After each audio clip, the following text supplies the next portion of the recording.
Yeah, a drink does not look healthy. What about it's bubblegum flavour? Bubblegum's healthy, right? Fath-Ali Shah Qajar, I hope I'm pronouncing that correctly, was the Shah of Iran for around 4 decades in the 19th century. While Fath-Ali Shah's reign was certainly eventful, it's actually his large, luxurious beard we're going to be talking about today.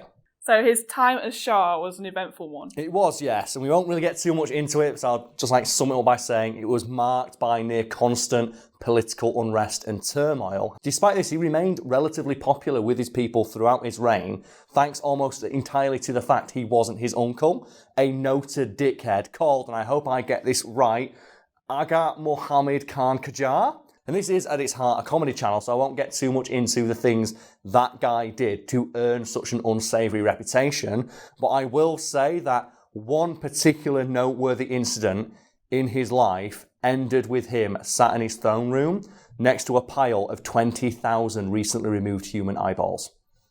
20,000? 20,000 human eyes, yes. If you want to look up the details of that on your own time, be my guest, but I don't really want to spend my time talking about 10,000 people getting their eyeballs plucked out. It's a bit too dark for this channel, I think. For this channel at least. But as you can imagine, simply not being that dickhead gave Fath-Ali Shah a pretty big boost to his popularity almost immediately.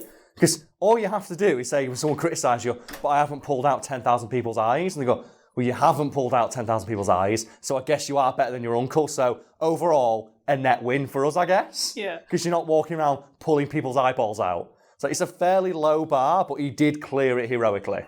And there are so many stories like that from history where just the violence and brutality is so absurd and over the top, you can't respond to them with anything other than just sheer incredulity. 10,000 fucking people getting their eyes pulled out in one go.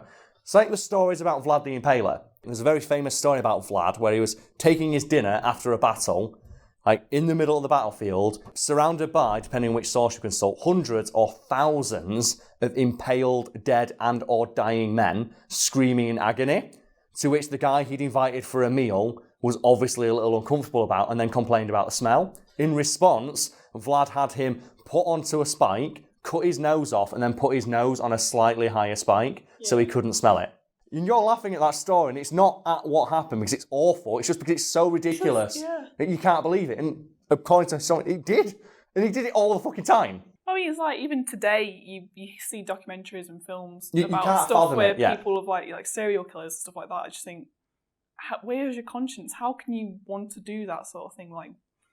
How can you live with yourself? Yeah, the scale of the brutality is almost unimaginable to everyone but a sociopath. But so let's flip the coin over and talk about Fath-Ali Shah, because some of the things attributed to him are equally as ridiculous, but for less unsavoury reasons. Well, I'm going to assume you're going to give me an example. Of course, and one of the things that Fath-Ali Shah did to try and distance himself in the minds of his people from his uncle was show how strong and virile a leader he was, because his uncle, Aga Muhammad, was a very sallow-faced, pale, pasty, weak man. And even the portraits that were done of his uncle, the ones done by artists trying to give a romantic interpretation of what he looked like, the literal best possible light he could be shown in, he still looked bad. So one of the things Fath-Ali Shah did to make sure that his image was nothing like that was take on a harem of 1,000 concubines with which he would have sex daily when he wasn't fucking one of his 4 insanely hot wives.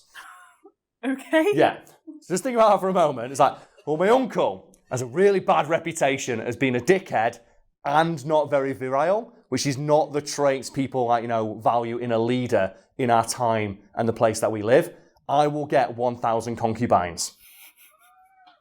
I'll just have sex with multiple people, as well as my many wives. I've got 4 wives and 1,000 concubines. And 4 wives is not enough. And another thing he did, you can probably guess from the title of today's video, is he grew a huge waist-length beard, which was also seen at the time as a sign of virility and strength in a man. And he immaculately maintained it and made sure that all of his portraits, when they were commissioned, showed off his beard. In addition to this, he also made sure that he maintained a thin but toned and muscular figure, which is another sign of strength and virility in Persian culture at the time, was a very thin waist. Yeah. So portraits of him showing a very narrow waist, but broad shoulders.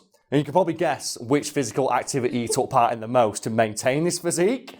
He was like obviously having sex with these hundreds of women, but he also like engaged in various other sporting pursuits. Yeah. And I'm now going to tell you a story that'll hopefully wash the taste, like, the 10,000 eyeballs thing out of your mouth, but will also make you go, yeah, I can see why this guy was very popular with his people. And that is a story told by someone who had the honour of going inside his palatial sex mansion. And that story tells of a large marble slide onto which oil was being constantly applied so that his concubines could, one by one, slide down it completely naked onto, I shit you not, his waiting erection, at which point he would pick the wife up and throw her into a nearby pool and do it with the next one. Oh my and God. That was his favourite pastime, and he would do that for hours per day, just for fun. Oh, it's like the extreme version of the Red Room from 50 Shades of Grey. I've not seen 50 Shades of Grey. Describe the Red Room to me, Nisha. Use your words. Paint me a picture. Well, it's red, for a start.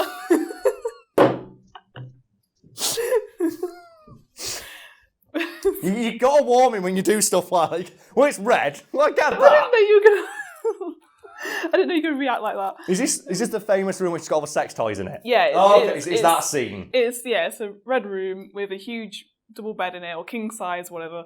And it's just full of like bondage toys and whips and chains and all that. I saw all the memes of that where it's like, I'm going to take you into my pleasure palace, and there was all the My Little Pony stuff. Right, that's the one that I saw. When you walk in, it's like got a big Pokemon bedspread and all the cards on the bed. But to bring it back to Fath-Ali Shah, I think the best way to sum up how virile and strong this guy was is that he had a specially constructed sex slide in his house, down which hundreds of beautiful women would slide onto his penis. I can't get over that. It's so ridiculous, isn't it? But at the same time, it's ridiculous in the same way the stories about his uncles were. Yeah. And just can you imagine, his people were well aware of these stories, because why would you not tell people about this? It's like, if you were doing that every day, you would shout it from the fucking rooftops.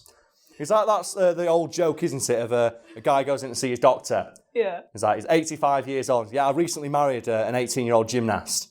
So what appears to be the problem? So, there's no problem. We're having relations as much as we can. Because, is that a problem? You try to keep up? No, we're having sex 3 times a night. Yeah. Okay, then, well, I guess maybe your heart hurts. Obviously, you're trying to keep up, the stamina's not there. No, I'm fine. I feel great. I've never felt better. So what are you doing in my doctor's office then? I've got a waiting room full of sick people. If you were having sex with an 18-year-old gymnast 3 times a night, would you not want to tell everybody? And that's what Fath-Ali Shah was doing. So you were bringing people in. Look at my sex slide. Look at it. Look at my 1,000 concubines. Look at my 4 wives, which I apparently need. It's just the marble sex slide. I don't know what to say about it. There is nothing you can say. It's one of those things from history that's just so ridiculous. Oh my God. You kind of have to respect it in that way. And to bring it back to the topic of today's video, the beard itself, it was a sign of virility and power in his culture. So he made sure that everybody knew about how sick this beard was by having giant life-size portraits of himself commissioned showing off the beard. And as if that wasn't opulent enough, he also grew his hair out, as was the style at the time. And as if that wasn't opulent enough, he also had constructed not a single, not a double, but a triple-tiered crown set with the largest diamond found on his land. Of course he does. Which he would wear all the time, even when having sex. Of course he does. What fucking done? Why would you not? So that reminds me of it's Viva Pinata. If I remember correctly, there is a swan pinata you can get into your garden. And what's the image you have in your mind, Nisha, of a swan? Just elegant, white, possibly nasty. Yeah, elegant, thinks it's better than everybody. The swans in Viva Pinata are very similar. Yeah. To such an extent, they will only mate with another swan if you let them wear a crown. And it's just like, I respect that so much. This swan will not mate until it wears a crown. It's like, fuck yeah. Well, yeah, so that is how Fath-Ali Shah maintains such a popularity with his people, despite, as I mentioned, the near constant political and civilian unrest and turmoil that marked his time as Shah of Iran. Yeah, I think the thing people remember the most is the marble slide. Yeah, it's kind of hard to be mad at a leader. It's like, yeah, he's not on the ball on military matters, but he's really fucking busy, to be fair. If I was in his position, I'd be doing the same fucking thing. Some good stuff in that way. I apologise for the mispronunciations, but I wanted to make sure I got Fath-Ali Shah right. Right, so Lucas, you're in the room and you walked in just at the mention of the marble sex slide. That's true, yeah. Any thoughts? I mean, fair play to him. Yeah, you can't blame him, can you? God. It's like JFK, like President of the United States. There are presumably many questionable things he did during his time as president, but no lay person gives a fuck about them or is even aware of what they are because of all the stories about how much he got laid. So, do you know he fucked Marilyn Monroe? Yeah, I heard, yeah. Oh, could he put up with her messiness? He probably could get to reference a previous video, but they're the stories that, like, you know, now exist about that man. And all the other stuff he did, like even like some of his greatest achievements are kind of overshadowed by just his penile resume. And that's very strange to me, that's the thing that history remembers. Although you thinking about David Cameron, all I think about now is when he fucked a pig's head. No, he allegedly fucked a pig's head. And I love that story. People don't know, it was rumoured by, I think it's like someone in the House of Lords, that, during his time at Eton, David Cameron, for like a hazing prank, put his penis inside a pig's head. The guy had no proof. He just put it in his book and he said it just for no reason, just like, other than fuck you, David Cameron. But again, like, all you think about now is that lurid act. Because they also made a song. Did you ever hear that song they I did made? not hear the song, no. It was to Getting Jiggy With It. Getting piggy with it, yeah. Piggy with it. The thing I remember about that story is Charlie Brooker, who writes Black Mirror. The very first episode of that is the Prime Minister of the United Kingdom, who kind of looks like David Cameron, is forced by terrorists to have sex with a live pig on TV. And someone asked Brooker, did you have any insider information about this? Did you happen to hear a rumour one time at a party somewhere? No, I just thought of the most absurd thing I could think of and put it in the show, and it ended up being true. Because he has one of my favourite quotes about Donald Trump, where they ask him, for the latest season of Black Mirror, are you going to mention Donald Trump? He goes, no. Donald Trump is something, if I made it up in an episode of Black Mirror, people would say I was taking the piss. If I'd have wrote an episode of Black Mirror about this man with bright orange skin and candy floss hair who can't string together a coherent sentence, becoming the President of the United States because he's a fucking moron, you'd think it was ridiculous, and now it's reality. I just like a photo that went viral recently where he's just got his orange orange looking face. back, he's got the perfect circle of orange. And that picture will be behind me because, fun fact, any picture taken by a White House photographer is automatically released into the public domain. But I think the photographer who took it uploaded a different version that Donald Trump tried to get deleted, where it's in black and white. But because it's in black and white, the contrast is turned right up, and he looks like he's wearing blackface. It's just... It looks so bad. And if you got that picture and you went back in time 20 years and told people this man will be president of the United States in 2020, they go, you're fucking having me on. This can never, I cannot imagine a confluence of events bizarre enough to result in this man being president. Yeah, here we are. It's so good. It's so stupid. And again, Donald Trump, he's probably done some awful, objectively evil things in his time in office, but all people talk about he's got shit hair and a crap fake tan. He just makes good memes. That's it. Good memes.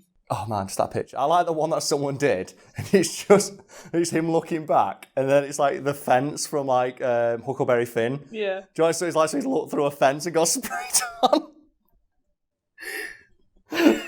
Or just the comment of, didn't Justin Trudeau just get in trouble for doing this one? Oh, did you hear about that story? I think so. It's like Justin Trudeau just put brown face on at a party. Yeah. And they asked him about it, and in response he said, well, I take my costumes very seriously.